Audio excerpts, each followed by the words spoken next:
अब मैं सम्मानित विधायकगण यहाँ उपस्थित है, जिला परिषद के अध्यक्ष भी उपस्थित है। मैं भागलपुर के यशस्वी विधायक और हमारे सांसद महोदय के लोग से मिलेंगे और जो कार्यक्रम में जो कार्यक्रम के रूप देखिए सभी लोगों से विनम्र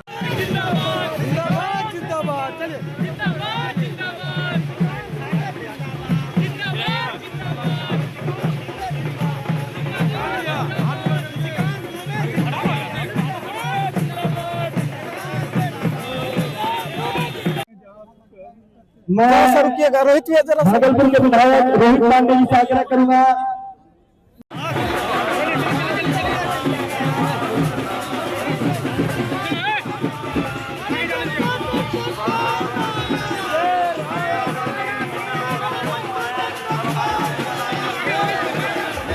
हम लोगों के बीच अपना उद्बोधन अपना मार्गदर्शन रखेंगे।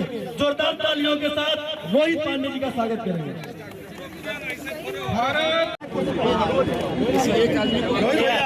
एक बार मैं माननीय विधायक रोहित पांडे जी से आग्रह करूंगा कंदिका मंजूषा और अंग वस्त्र देकर माननीय।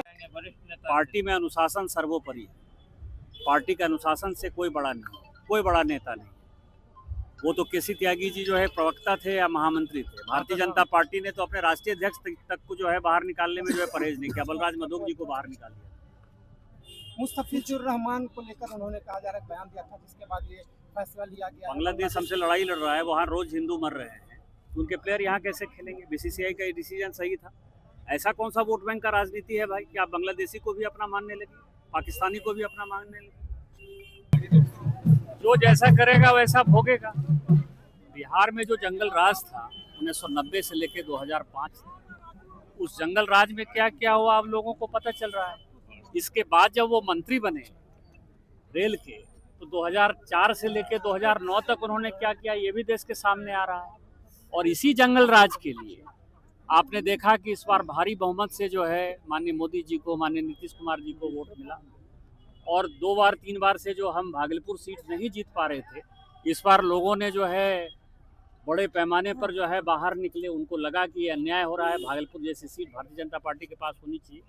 और एक आम कार्यकर्ता को, भारतीय जनता पार्टी के एक आम कार्यकर्ता को, जिनके बारे में मैंने चुनाव के समय भी कहा, इस व्यक्ति के पास पैसा नहीं था, इस व्यक्ति ने अपना ज़मीन तक बेच दी। लेकिन जनता के ऊपर विश्वास था कि मैं यदि अपना सारी संपत्ति बेच दूंगा तो हमारे जो कार्यकर्ता हैं, हमारे जो लोग हैं, भागलपुर की जो जनता है, वो मुझे इस बार आशीर्वाद देगी। और इस कारण से रोहित यहाँ जीते।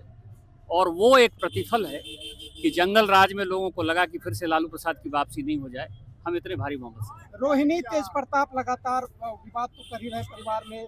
रमीज खान और जो संजय यादव उन पर आरोप लगा रहे हैं। अब ये आरोप तय हुए हैं जो केस को लेकर, कहीं ना कहीं लालू परिवार संकट में है पूरी तरह से। वो पहले से संकट में था, उबरा कब था? लेकिन पाप का घड़ा फूटता है ना।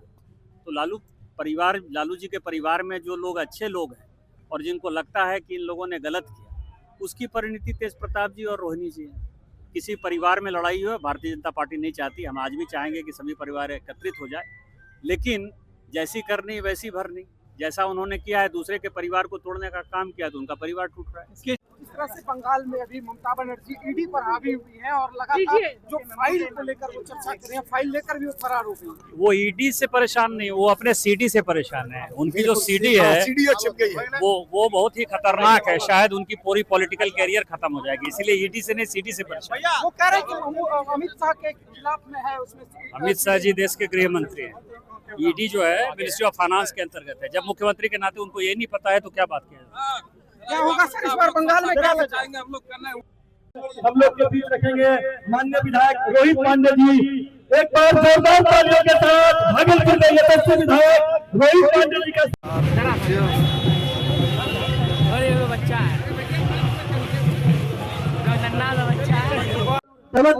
तमाम लोगों से आग्रह होगा कि राजेश जैन जी और तमाम लोगों से जो हमारे सम्मानित अतिथि है उनसे आग्रह होगा कि